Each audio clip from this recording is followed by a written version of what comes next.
Today, we're diving deep into the incredible story of Squid Game, how it exploded onto the scene, and then, well, what happened next?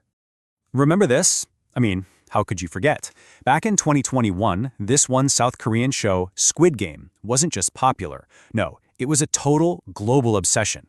It ended up being Netflix's biggest hit ever. So, let's break it down. How on earth did this show become such a cultural touchstone? And maybe the bigger question is, what happened to all that hype? Where did it all go? Okay, to give you an idea of just how huge this was, in the first month alone, people watched 1.4 billion hours of this show. Billion! That's something like 160,000 years of watch time. Just mind-boggling. And you want to talk about a return on investment? This thing was a gold mine for Netflix. They spent about $21 million to make it, and in return, it generated an estimated, wait for it, $891 million in value. That is just staggering. But here's the thing. This massive hit wasn't some formulaic thing cooked up in a corporate boardroom. Not at all. It actually came from a single filmmaker's own personal and honestly pretty desperate vision. You see, the creator, Hwang Dong-hyuk, he came up with this whole idea way back in 2008, and the inspiration? Well, he was struggling with debt himself.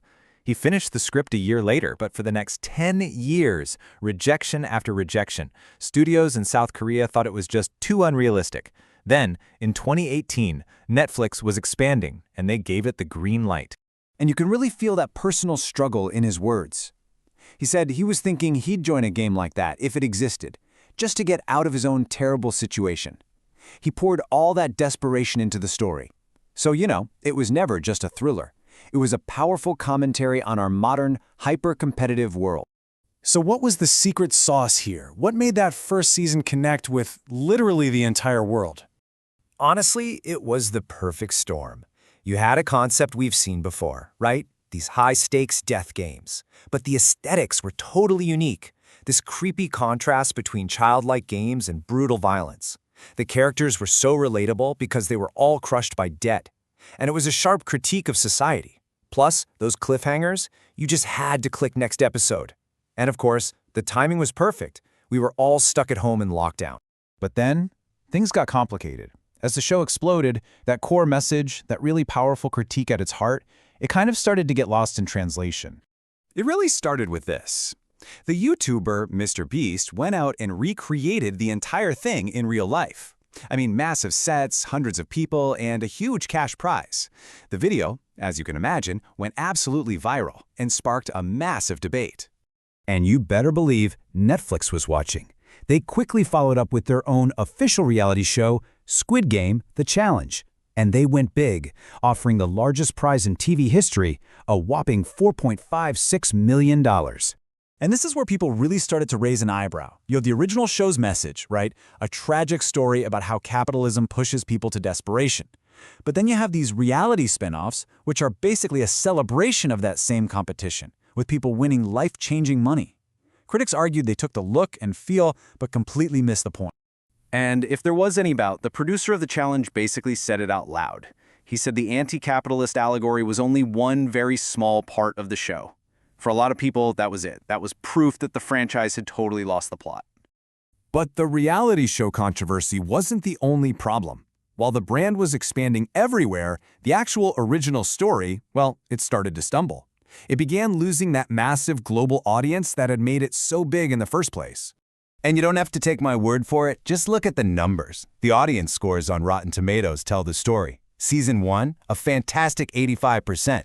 But by season 3, it had dropped all the way down to 51%. That's a huge decline. So what happened? Well, fans felt the follow-up seasons just got too dark, relentlessly miserable, without the hope of the first one. People pointed to bloated storylines, some really, weird choices, like a CGI baby player. Yes, really. And then they killed off Gihan, the hero we all been rooting for. The show was still a hit, don't get me wrong, but it wasn't part of the monoculture anymore.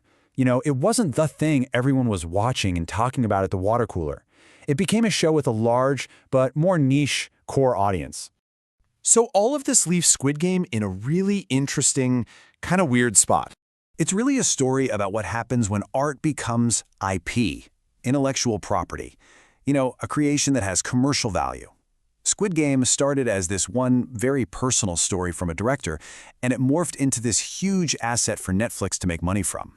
And boy, did they capitalize. Now you've got Squid Game The Challenge, the reality show. You've got mobile games. You've got live immersive events. And there's even an American spin-off in the works. So its legacy is kind of split in two, isn't it? On one side, you have this powerful artistic story, and on the other, you have a commercial franchise built to provide thrills and sell tickets. And the whole journey of Squid Game really makes you think, right? It forces us to ask this big question about the stuff we watch. What happens when a powerful story becomes a commercial product? What do we gain, and what do we lose along the way?